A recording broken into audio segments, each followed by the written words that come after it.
Well, you're home pretty early. What happened? You got stood up? Well, yeah, but one of the girls that I was supposed to go have lunch with got sick, so we just decided to reschedule one. Oh yeah, what girl? Michaela. Michaela? Oh, I thought you were there to meet Jonathan. What do you mean, Michaela? Yeah, I thought you were there to meet Jonathan. Jonathan? You know, the guy that you were supposed to go on a date with today? What are you talking about? You know what I'm talking about. I mean, it seems like that name rings bells with the look you're giving me. What happened? Jonathan didn't show up today? Huh? How the hell do you Because I was Jonathan. I was Jonathan. I matched with you on Tinder. I catfished you. What the hell are you talking about? You know what I'm talking about. You You're fucking a cheater. psycho. You're a cheater. Can you just go pack your stuff and leave? What the This is is my wrong apartment. with you? Just leave, please. You cut him off in the bedroom and now you're upset that he's emotionally disconnected to you.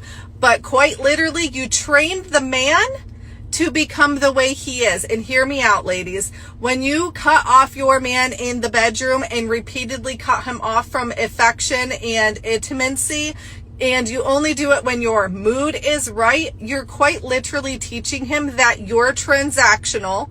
He must cross all the T's and dot all the I's, and your day must go absolutely 100% perfect before you say yes in the bedroom. Do you think that your man wants to hear that at the end of the day when he just busted his ass on a 10 to 12 hour work shift? Maybe he's a blue collar worker. He comes home dead tired, but still he's putting in the effort to show you love and affection, and you're telling him no? You're quite literally training him to disconnect from you. And if you don't think that touch is important to a man, it's just as important to a man as your emotional stability with him is. You want him to be emotionally connected to you, but you're not connected to him.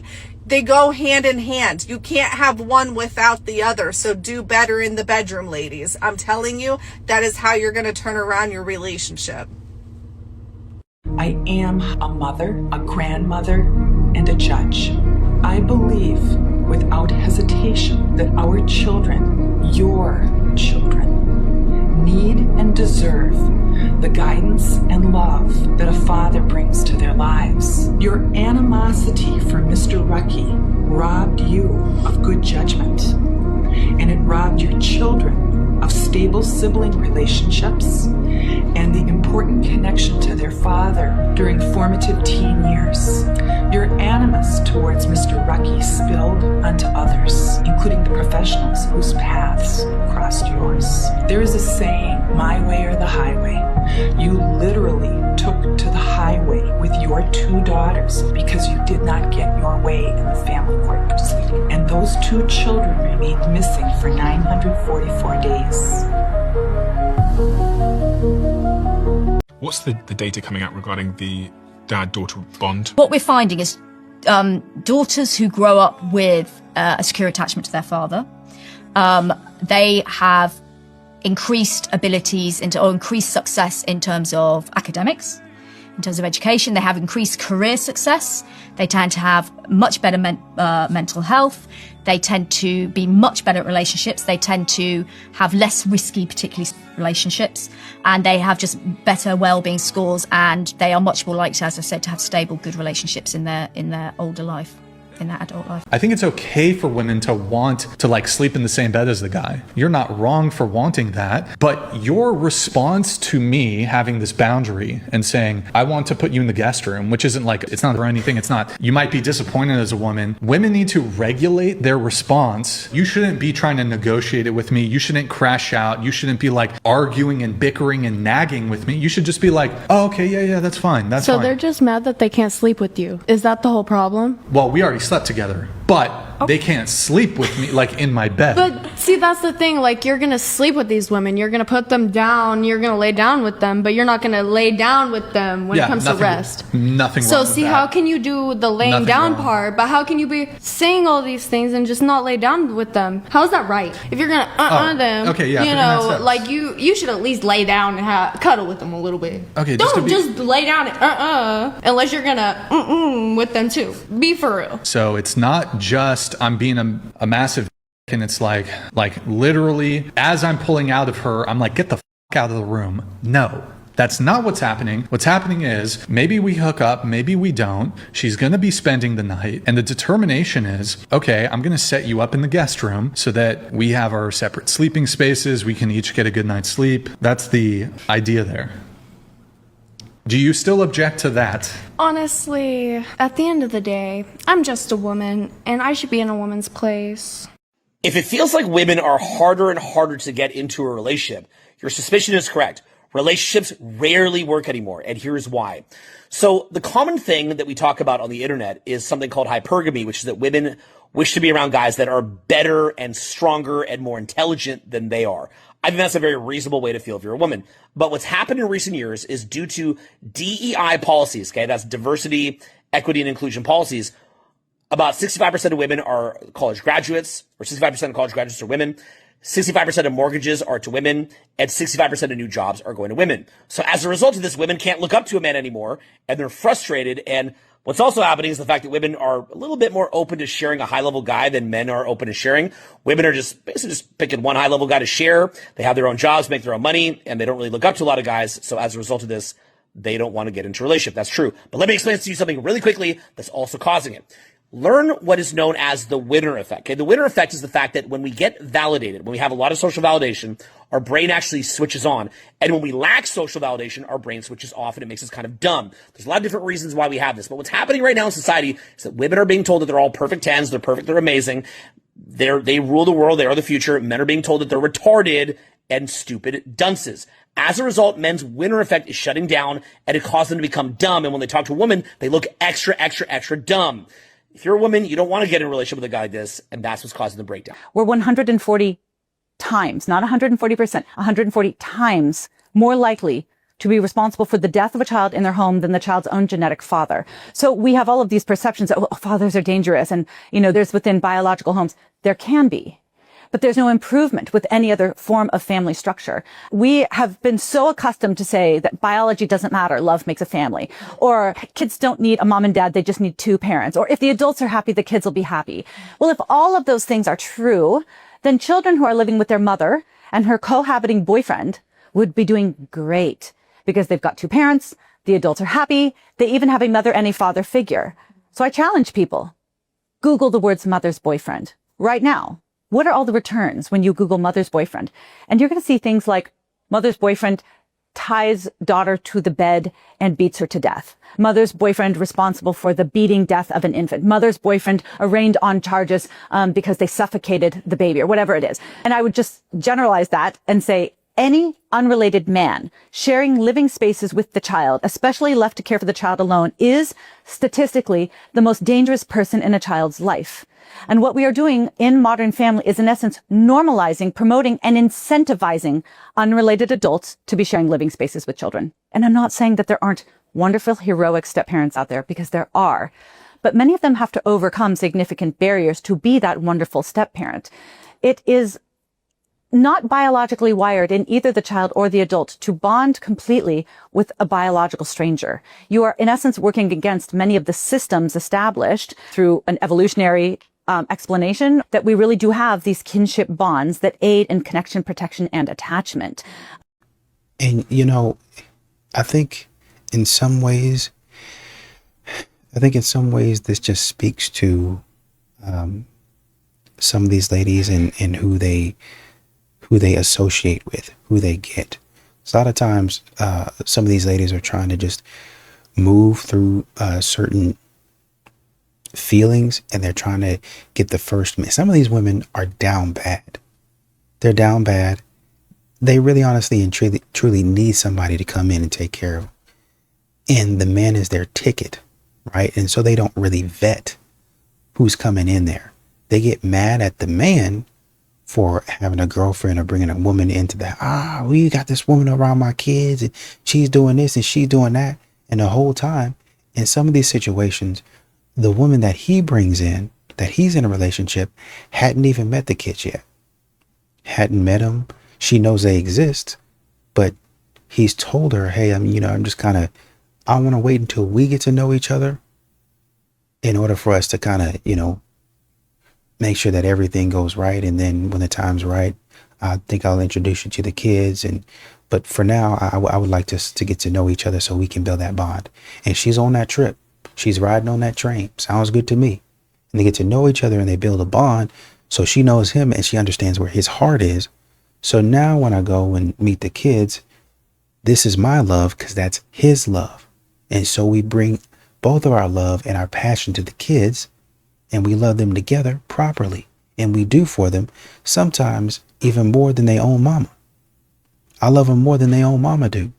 I treat them better than they own mama do. Mama is all over the place. Mama love the kids, but mama don't got a clear thought in her head about what needs to go on. Just being honest. And mama's struggling right now. Mama is in a bad way. Mama just trying to pick the first person that come around. And that first person happens to be a terrible dude. Terrible dude. He got a little money, but he's a terrible dude. And over again, you see it. And throughout time, she actually catches on when the kids start saying, hey, mom, I think we might have a problem here. So-and-so did this to me and did that, da-da-da-da. Oh, no, it can't be. Yeah. Here's the bruise. Here's the mark. Here's the evidence. Oh, I can't believe I just thought that. And now you're crying and puking and carrying on. And I understand that. But you should have done a better job at vetting who you're coming into contact with for yourself. And we can talk about the kids later, but you should have been vetting and seriously looking at who you're coming into contact with, who you're spending time with, who you're looking to date. And then saying, all right, we're going to take it slow. Let's meet the kids. What do you think? But some of these women, they just jump into a relationship just with anybody. And when it comes out that this man is trash, all of a sudden they're shocked. Hello? Yeah, I'd like to report a killer on the loose. I'm HIV positive, right? And this is just a PSA to those that are not HIV positive.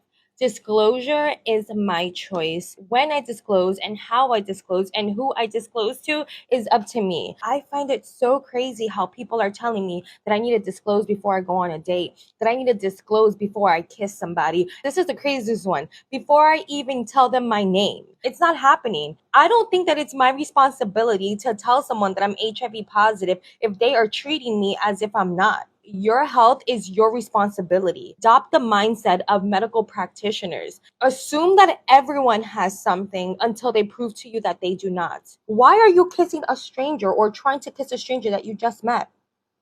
Why are you trying to have intercourse with someone raw that you just met?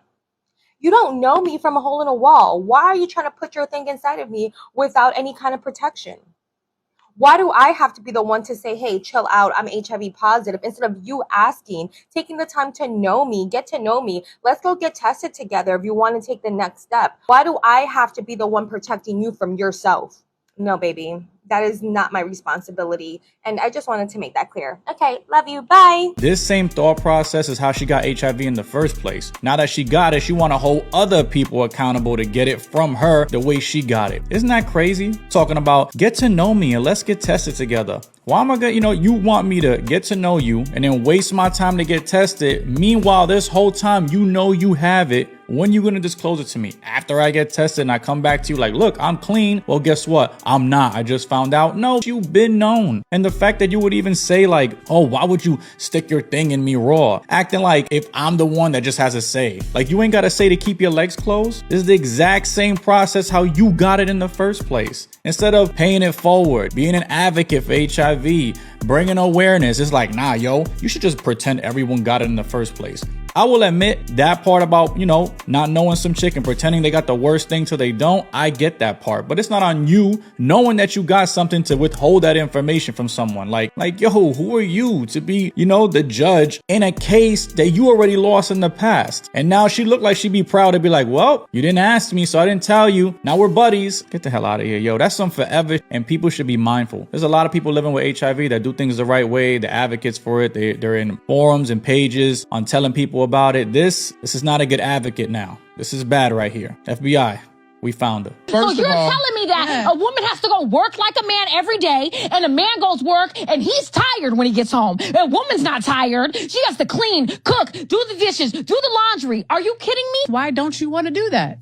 What are you talking about? Why don't I want to do? You know how fucking tiring that is? Have you done that? First of all, I do it every day. First of all, yelling doesn't mean you're winning an argument. It's a sign of low intelligence. You can lower your voice and speak to me. I'm sitting right here.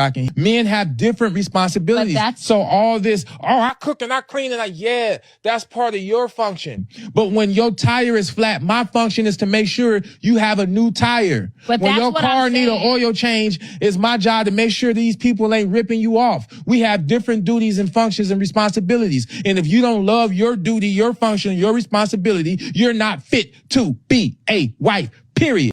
Your man will grab at you while you're doing the dishes and then get mad that you're not enjoying it. It's not romantic. What is it about her taking out the garbage or doing laundry that you think is a good time to express interest in her? She's overstimulated. She's touching wet food and dirty dishwater. And now he's mad that you rejected him. Because it's not meant to be romantic. When a man does that, he's usually being silly and he's hoping to make you laugh. He's being playful. Not only that, but that quick grab in the kitchen that's just random, that's kind of his little way of saying, hey, I still want you. I'm still attracted to you. You still matter to me. I see you. And your response to that is treating him like a burden? Now, if you want him to do the dishes or take out the trash or whatever it is, just say that. And he's not mad because you rejected him that moment. It's because you're continuously rejecting him. He does little things for you throughout the day, and it's all taken for granted. You act like the only time for that is after you've had a perfect day, and even then. I see so many women complaining that, oh, he only touches me when he wants me that way. Well, here he is touching you just, randomly, not expecting anything out of it except maybe a giggle or maybe a hug or something, and you're getting bothered by it. And one day when he completely stops trying, you're going to be complaining about that too. This is well reflected in Rebecca Latimer Felton's brief piece. She believed that allowing black men to have the right to vote actually made them rapists. Because they were degraded forms of men, the very idea of them being able to vote and believing in the mistake that they were like white men meant that they would ravish white women. The effect of this, of course, as a good feminist of her day, was of course to be against her. And the way that she thought that we should do that is, if it requires lynching to protect women's dearest possession from ravening, drunken human beast, I say lynch 8,000 Negroes a week if necessary. So the idea, again, going from the racial tenor of the times, and I didn't pick random suffragettes or feminists, these are leading feminist thinkers, right? The idea of the time is that the white nation has a responsibility to propagate itself. So empowering other people politically within the borders that are not white women. Let me tell you something. If you are in a relationship with someone, I'm talking to women, or you are married to someone,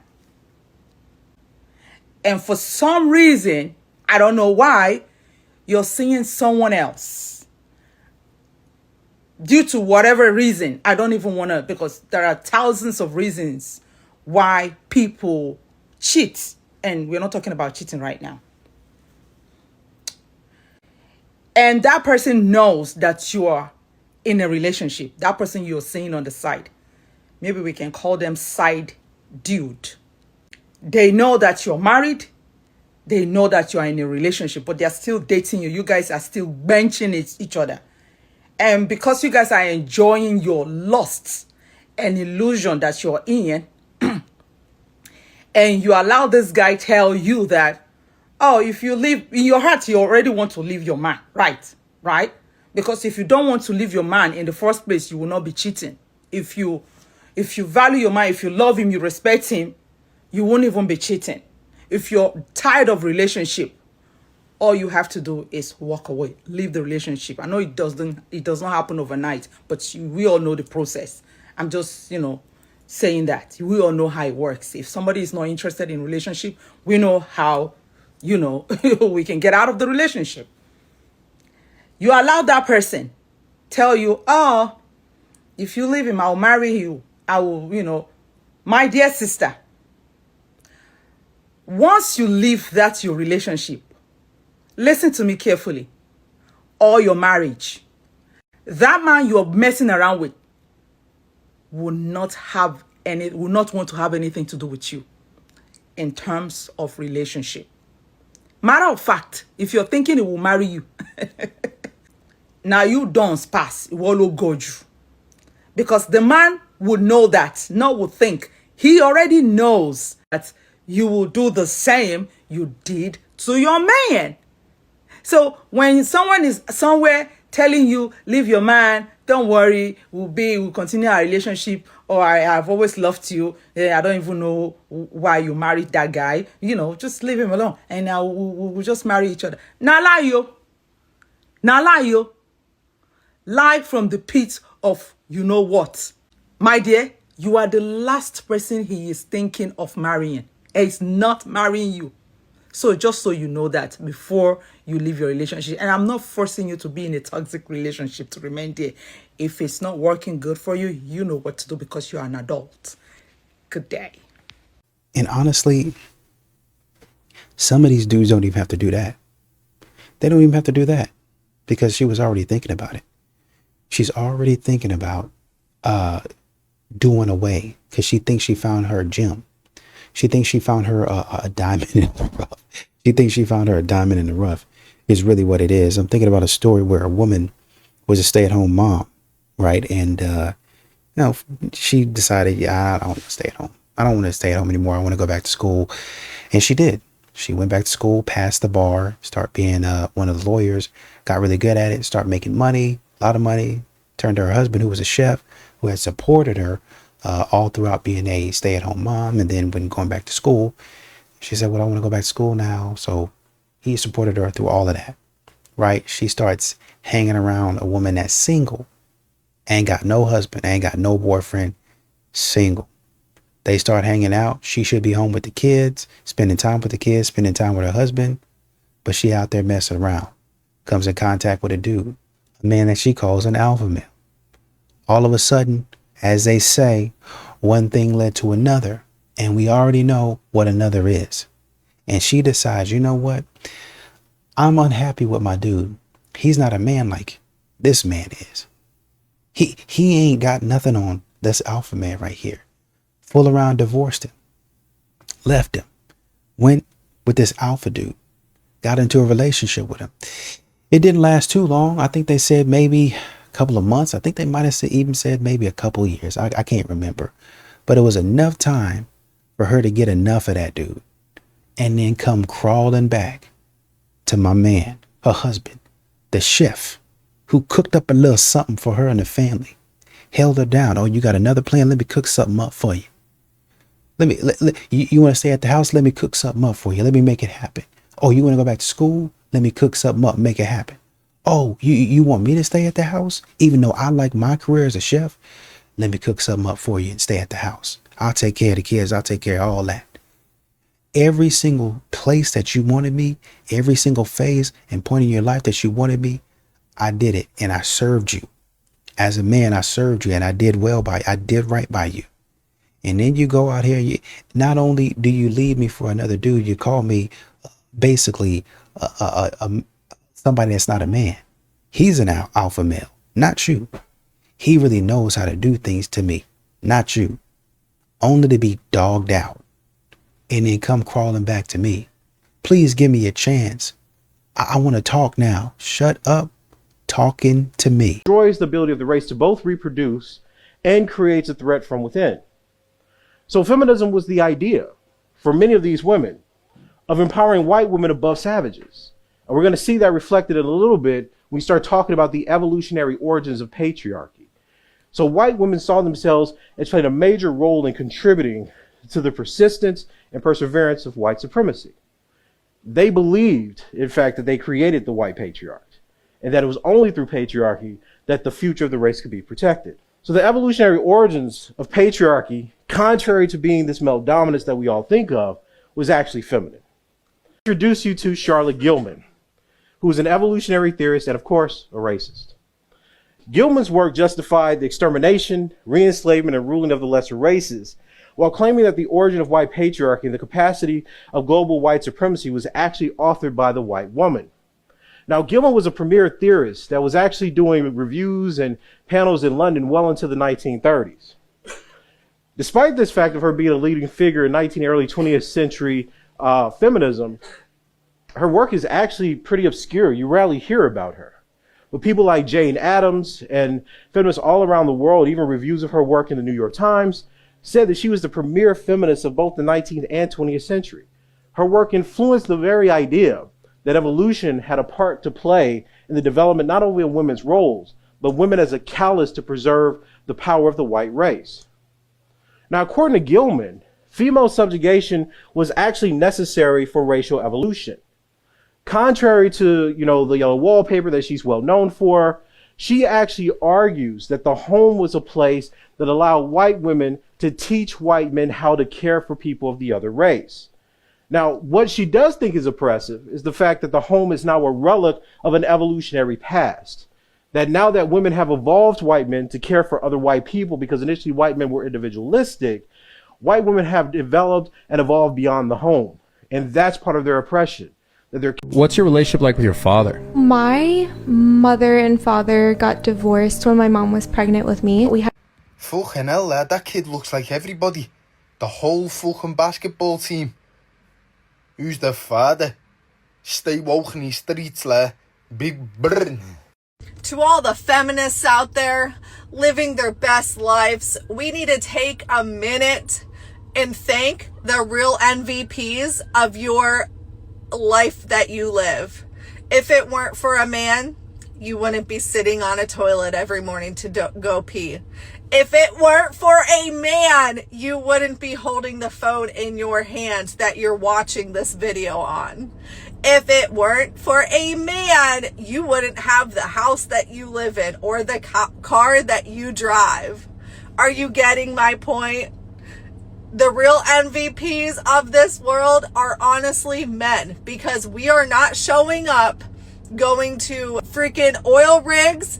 We are not showing up going to pipelines. And yes, there may be some in small numbers, but the majority of these jobs are continuously done by men. So before you start trashing men and dog walking them all over the internet, go check out your lifestyle before you run your mouth. I'm just saying. Have you ever noticed how the same woman who called you amazing when things were good, all of a sudden when things are bad, she's calling you toxic or narcissistic? That's the thing that most men miss.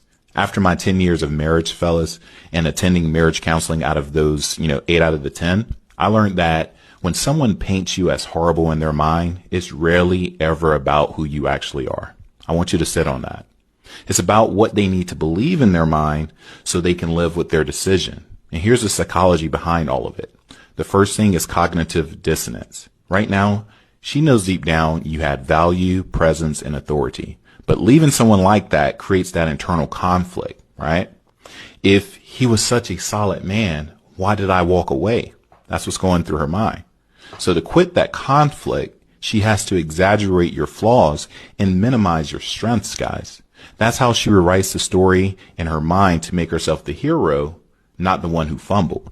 Number 2, ego protection. Accepting that she might have self-sabotaged something good would crush her pride.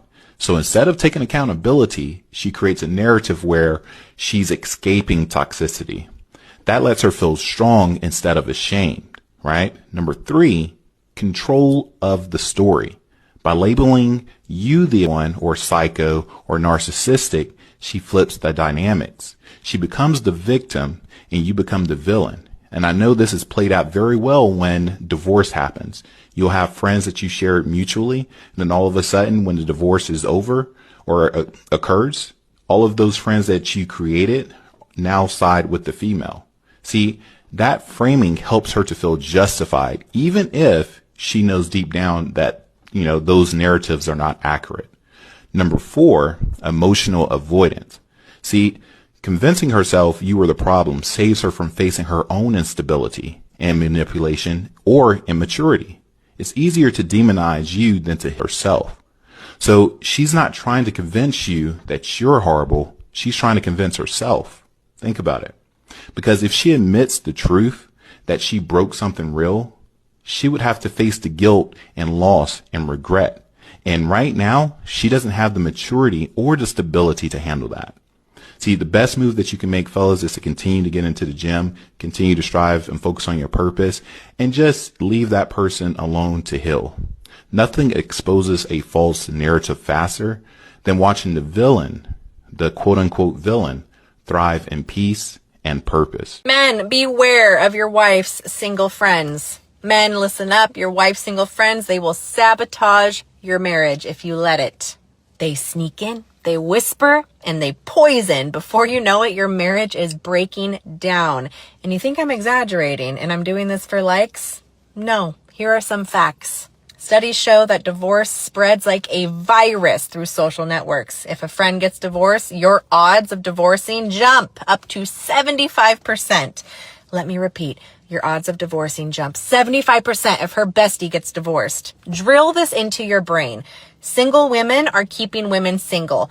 Peer influence is real. She will prioritize her bestie's feelings over yours, especially if her crew is full of divorcees. My wife doesn't have any single friends. Maybe a controversial thing we did when we first got married. We got a whiteboard out. We put all our friends on the whiteboard and we gave each other full authority to X people out. Because shocker, when you get married, everything needs to change. The people that are getting divorced, they try to merge their single lives and keep living their single lives, but like sleeping together and like kind of being married. When you get married, everything needs to reset, and we gave each other full authority to do that. All of Ashley's friends, I approve of. If I don't, we have a serious conversation. There's back and forth, and I'm not a dictator in our relationship, but I am the leader. And if I see somebody is unhealthy in her life, she's given me permission to say so, and we cut them out. Women out there, you know what your men want? He wants you to like him. That's really what he wants. I mean, if you get down to it, he just wants to be liked. He wants to feel like when he's around that you like him being around, that you like him in the home, that you like him as a person, that you like his personality, you laugh at his jokes. You know, when you were dating, man, he could tell you liked him a lot. I liked him enough that you decided to marry him. And then we got married and now we're here 5-10 years in and there is a sense of disdain. There's a sense of, I don't like this, I don't like that, I don't like all these things about you. And if you'll be intentional with the way that you treat him when he walks in the door, treat him like you like him. Treat him like it's exciting that he's home. When he's around you, treat him like he's important, get your family on board on this also. When a man feels like he's not liked, when he feels like he's not valued, like anyone in this world, then he'll be withdrawn. He'll find himself out in the garage. He'll find himself going off and doing things with other people, not want to be around the home because, let's be honest, who wants to be in any place where they don't feel like they're liked? And so really in 2026, try to be intentional on making him feel loved, of course, but really liked. I like being around you. I like it when you're home. I like when we do things together. I like it when we're together as a family. That your words and your actions and your smile, your demeanor and your attitude are all showing him how important, how valuable, and how liked he is. I get the sentiment, y'all, that honestly, I am not trying to carry Kevin Samuels' torch, and I'm not trying to be Kevin Samuels. I had and have, a family who has values high enough to model myself after. I have a very reasonable mother who loves me. I have a father who never lied to me and loves me. I am a licensed marriage and family therapist. I'm a personal development coach. I was in the fitness industry for 10 years as a personal trainer, large group trainer, fitness nutrition specialist, and health coach. So I stand for marriage and family and health and wellness because it's who I am and it's what I do. My thoughts don't start nor do they end with Kevin Samuels.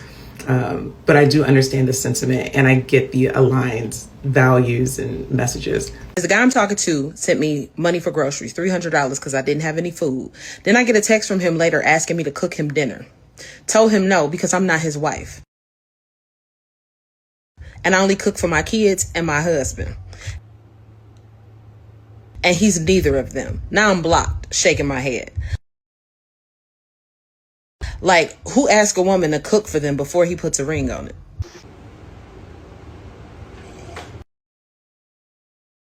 Watch this video. The moment a woman stops respecting her man, watch what happens to his attraction for her. It doesn't fade slowly, it dies. And here's what nobody tells you about that. Respect is not optional.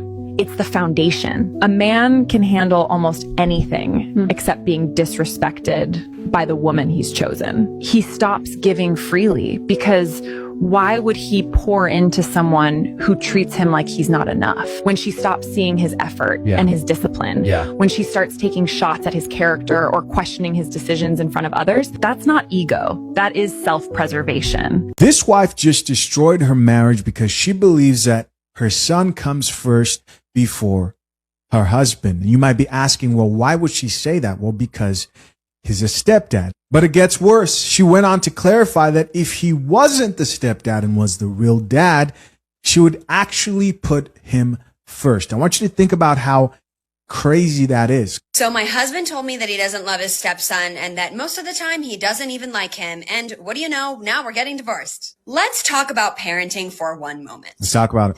My soon-to-be ex-husband and I have been together for over 10 years and my son is 11 years old. So it's not that just a couple of years that my soon-to-be ex-husband has been around. Sure. He has seen first steps, first words, first day of kindergarten, first day of every single grade. He's seen big milestones. He's watched sporting games. He has watched this kid grow up. And my son is a really good kid. And I know that a lot of mothers say that, but I really mean it. My son has manners, please and thank you. He's very sweet. He never argues with me. He is so kind, so intelligent, and so emotionally mature. I will address people in the comments very briefly. I have some people that are saying, why would you marry someone when you knew they didn't love their kid? Oh my God, we didn't start there. Oh my gosh, we did not start there. I did not marry my husband knowing that he didn't love my son. This is a very recent issue. This is a conversation that we had on December 1st, our 10-year anniversary, when he told me that he really doesn't like my son and that he resents him for the fact that I put him first and that my son is priority to me above anything else. And you know what? That's okay because that's never going to change. There you go. There you go. So she wants us to believe that everyone in that household up until this point has been having a great time. Well, obviously, your husband, over time, because he hasn't always felt that way, not just based on my opinion, but based on what she just said, he hasn't always felt that way. But it's through his experience and seeing you prioritize your son before your husband, treating him like he's a third-class citizen in the household, respecting your son more than your husband. That's how he's arrived to the conclusion where he probably doesn't feel so great about your son. Again, this is exactly why a lot of men today are cautious when it comes to playing that stepdad role.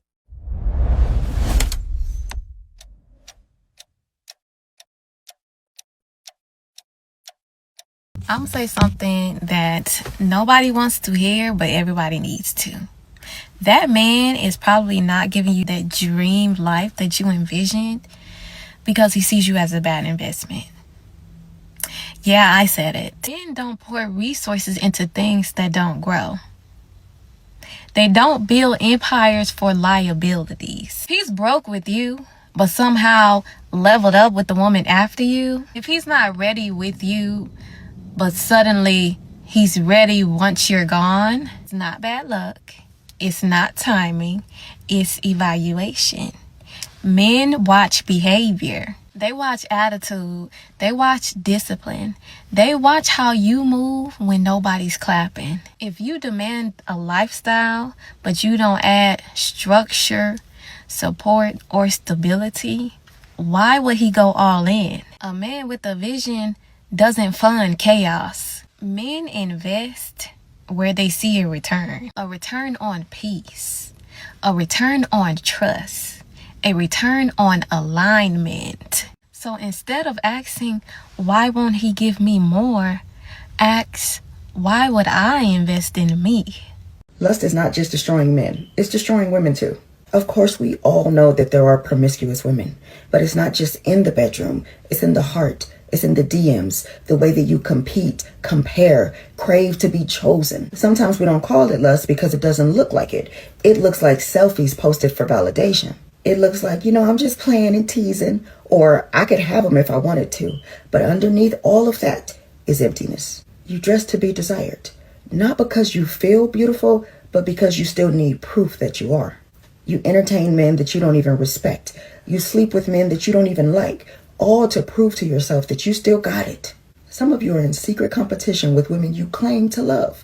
You crave the attention that her man gives her, and then you call it harmless flirting. But it's not harmless, it's lust, and it is destroying your peace. Lust turns love into leverage. It can make women vindictive, jealous, numb. This is part of the reason why the sisterhood is so broken, why comparison is an epidemic, and why women can so easily destroy each other instead of covering one another.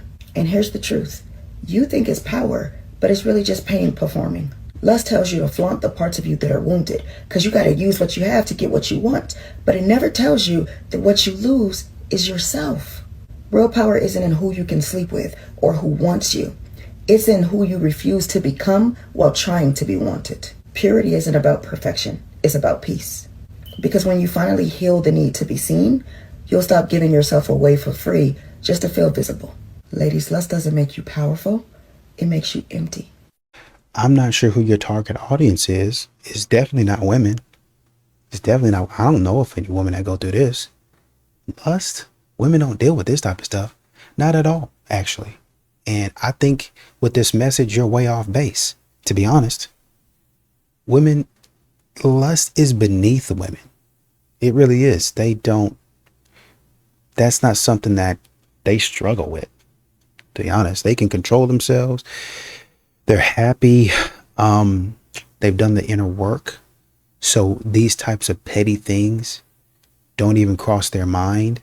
They've got plenty of toys in their drawer. So once again, lust never becomes a factor. They're secure within themselves. They know what they bring to the table. As a matter of fact, I can tell you, having met a lot of these modern women, they are the table. It's actually the case that men are intimidated by them. Actually, everybody is. Everybody's intimidated by them. That's really what it is. So I'm not even sure who you're talking to. You can't tell a woman you have this problem. We like to talk about men that are lustful, but you can be lustful too. You can be envious. You can be prideful. You can be jealous. You're not humble. You don't know when to quit. You're always talking about how people ain't you. They don't measure up to you. This type of stuff don't affect you. And then be in a man's comments.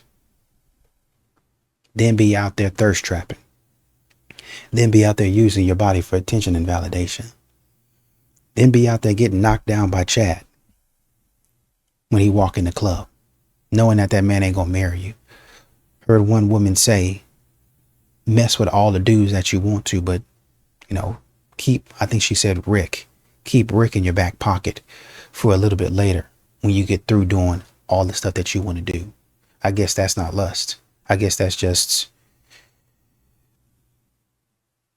having an experience. I don't know what you would call that, but whatever it was dumb to say.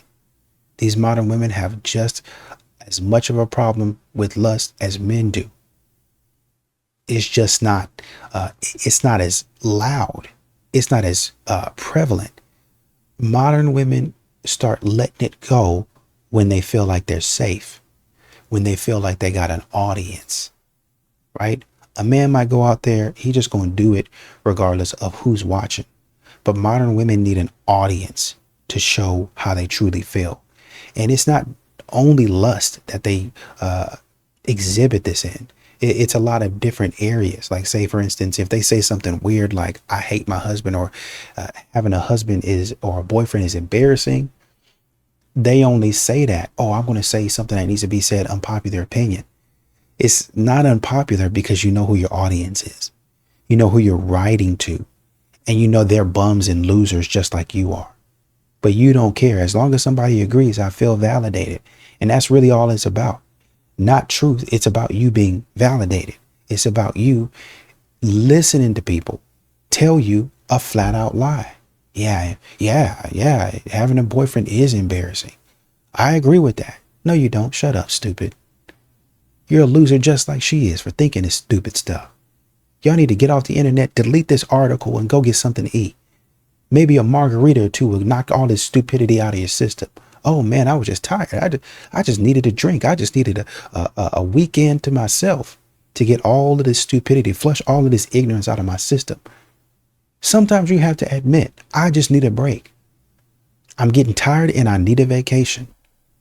If modern women would start going on retreats to not find somebody that can, a Chad or Tyrone that can knock them down. If they would start going on a retreat or really locking themselves in for a week and a month and just thinking about who they are as a person, thinking about what they want to say, why they want to say it. I feel like this. Why? Exploring who they are in the comfort, in the confines of their own home, not going to no therapist that's going to validate the stupidity that you got going on. That ain't going to tell you right from wrong. But laying down in your bed and saying, man, yeah, that is a problem with me. Yeah, I do have that problem. It is what it is. Yeah, I need to correct that. Yeah, I felt like this because of X, Y, and Z. But still, that don't give me right to do this. Yeah, I need to correct that. Yeah, all right. Then you come out of that session. I'll call it a self-awareness session. You come out of that self-awareness session thinking about how you show up in the world. So now you're not thinking and doing so much dumb stuff. Because now you're saying, okay, well, that was kind of, and now you can apologize. Well, that was kind of stupid of me to do that. My bad. I didn't mean to do that. You can say that freely because, I have a tendency to do that. I have a tendency to say that.